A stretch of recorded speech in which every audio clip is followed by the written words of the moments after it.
요즘 어르신들께 가장 많이 생기는 사고가 뭔지 아십니까? 교통사고도 아니고 낙상도 아닙니다. 휴대폰 문자 한 통입니다. 단 한 번의 클릭으로 평생 모은 돈을 잃는 분들이 매일같이 늘고 있습니다. 경찰청 국가수사본부 발표에 따르면 2025년 1분기 보이스피싱 피해액은 3,116억 원입니다.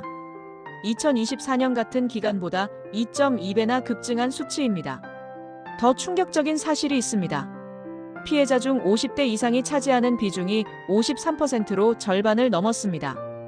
2023년에는 32%였고 2024년에는 47%였는데 계속 늘어나고 있습니다.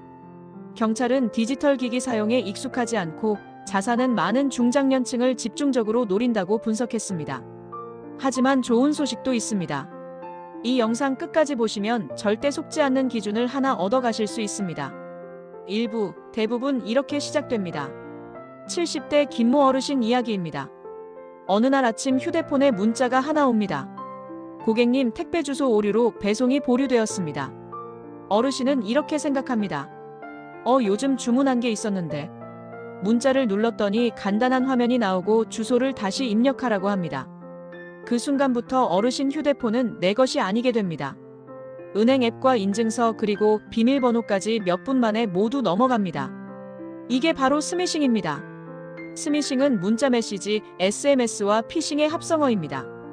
악성 앱 링크가 포함된 문자를 보내서 피해자가 악성 앱을 설치하도록 유도하는 금융사기 수법입니다. 과학기술정보통신부와 한국인터넷진흥원 자료에 따르면 지난 3년간 스미싱 유형의 약 60%가 정부와 공공기관을 사칭한 문자였습니다. 청첩장과 부고장 등 지인을 사칭한 유형도 약 15%였습니다. 경찰청 자료를 보면 더 무섭습니다. 악성 앱이 설치되면 사기범이 피해자의 이름과 전화번호는 물론이고 통화 내용, 녹음과 원격 제어 그리고 실시간 위치 정보까지 확인할 수 있습니다. 더 교묘한 것은 일부 악성 앱의 경우 피해자가 112나 금융감독원에 전화를 걸어도 범죄 조직의 가짜 콜센터로 연결되도록 조작되는 사례가 보고된 바 있다는 것입니다. 금융감독원, 검찰, 경찰 등 실제 사용 중인 전화번호를 목록화해서 피해자가 확인, 전화를 걸어도 범죄 조직으로 연결되게 만드는 수법입니다. 이런 악성 앱에 감염되면 피해자가 스스로 통제하기 매우 어려운 위험한 상황에 놓이게 됩니다. 2부, 이런 문자는 100% 의심하세요. 지금부터 나오는 세 가지 특징 이 중 하나라도 해당되면 무조건 멈추셔야 합니다. 첫 번째 특징입니다. 지금 안 하면 안 된다고 합니다. 오늘까지, 바로 확인, 곧 만료, 즉시 조치. 사기 문자는 항상 급합니다. 왜냐하면 사람은 급하면 생각을 안 합니다. 경찰청에서 발표한 보이스피싱 위험 키워드가 있습니다. 사건 조회, 특급 보안 또는 엠바고, 약식 조사 또는 보호 관찰, 자산 검수 또는 자산 이전, 감상문 제출. 이런 용어가 나오면 100% 사기입니다. 실제 수사기관에서는 절대 이런 요구를 하지 않습니다. 두 번째 특징입니다. 누르라고만 합니다. 정상적인 기관은 직접 앱을 열어서 확인하세요라고 합니다. 사기 문자는 무조건 링크를 누르라고 합니다. 여기 눌러서 확인하세요. 이 말이 나오면 그 순간 멈추셔야 합니다. KB국민은행 자료에 따르면 정상적인 택배 문자는 배송되는 상품과 운송장 번호 등 자세한 정보를 제공합니다. 반면 스미싱 문자는 내용이 짧고 수상한 인터넷 주소만 포함되어 있습니다. 정상 택배 문자는 배송 도착 시간 정보가 주요 내용이고 인터넷 주소가 없습니다. 세 번째 특징입니다. 말투가 어딘가 어색합니다. 공손하지만 너무 딱딱하거나 조사 하나가 이상하거나 회사 이름이 애매합니다. 예를 들면 이런 식입니다. 국세청 고객님께 알려드립니다. 금융센터 안내입니다. 정확한 기관명과 담당자 이름이 없는 문자는 의심하셔야 합니다. 또 하나 중요한 것이 있습니다.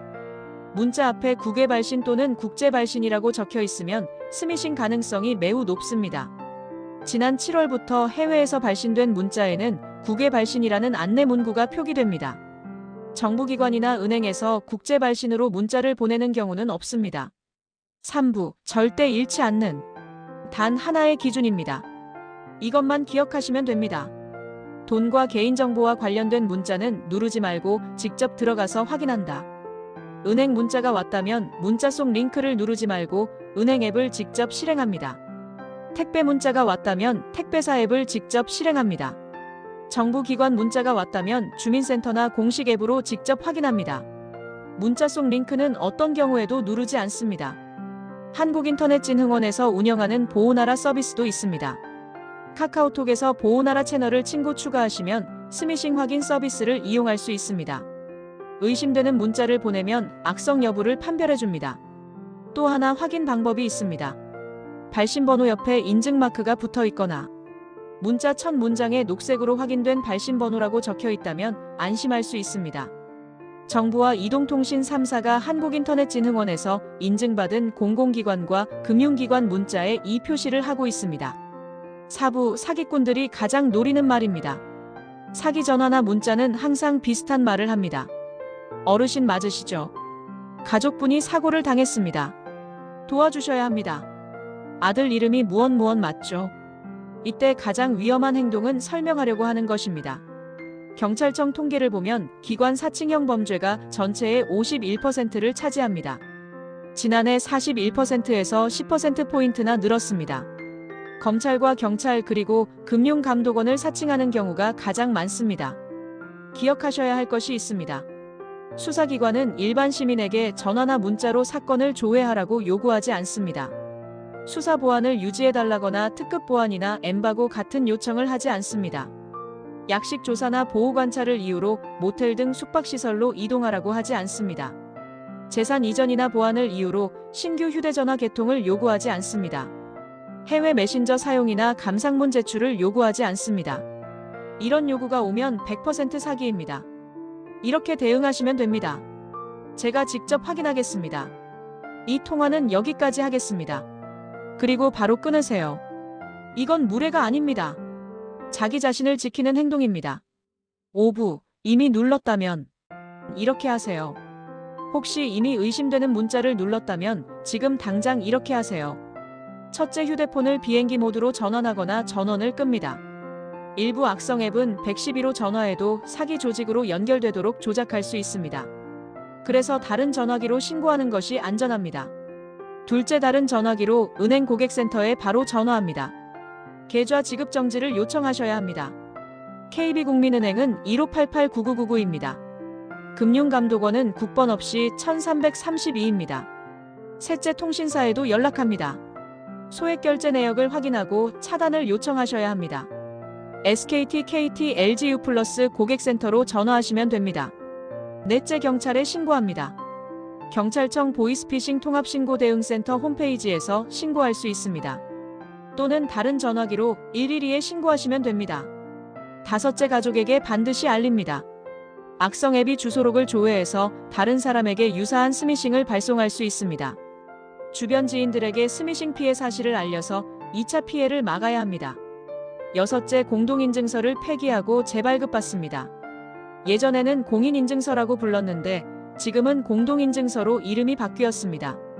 악성 앱에 감염되었던 스마트폰으로 모바일 금융 서비스를 이용했다면 공동인증서와 보안카드 정보가 유출되었을 가능성이 있습니다. 해당 정보를 폐기하고 재발급받아야 2차 피해를 예방할 수 있습니다. 혼자 해결하려 하지 마세요. 가장 큰 피해는 부끄러워서 말 못하는 것에서 생깁니다. 6부, 미리 예방하는 방법입니다. 첫째, 경찰청 시티즌 코난 앱을 설치하세요. 안드로이드 스마트폰에서 사용할 수 있습니다. 공식 앱 스토어에서 시티즌 코난을 검색해서 다운로드 하시면 됩니다. 이 앱으로 내 휴대폰에 악성 앱이 설치되어 있는지 검사할 수 있습니다. 보이스피싱에 악용되는 전화 가로채기 앱과 금융기관 사칭 앱 그리고 공공기관 사칭 앱을 실시간으로 탐지합니다. 둘째, 스마트폰 보안 설정을 확인하세요. 스마트폰 설정에서 보안으로 들어간 다음 알 수 없는 출처 또는 출처를 알 수 없는 앱 설치 허용이 체크되어 있으면 해제하세요. 이렇게 하면 공식 앱 스토어가 아닌 곳에서 앱이 설치되는 것을 막을 수 있습니다. 셋째, 여신거래 안심차단 서비스를 신청하세요. 이 서비스를 신청하면 은행과 카드사 등 4,000여 개 금융회사에 공유됩니다.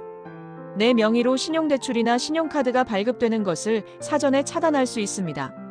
나도 모르는 불법 대출이나 카드 발급을 막을 수 있는 서비스입니다. 정리해드리겠습니다. 오늘 영상에서 딱 이것만 기억하셔도 됩니다.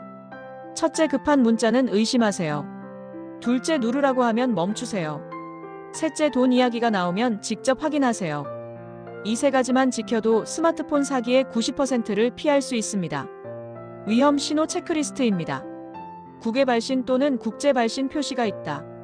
오늘까지 즉시 바로 같은 급한 표현이 있다. 링크를 누르라고 한다.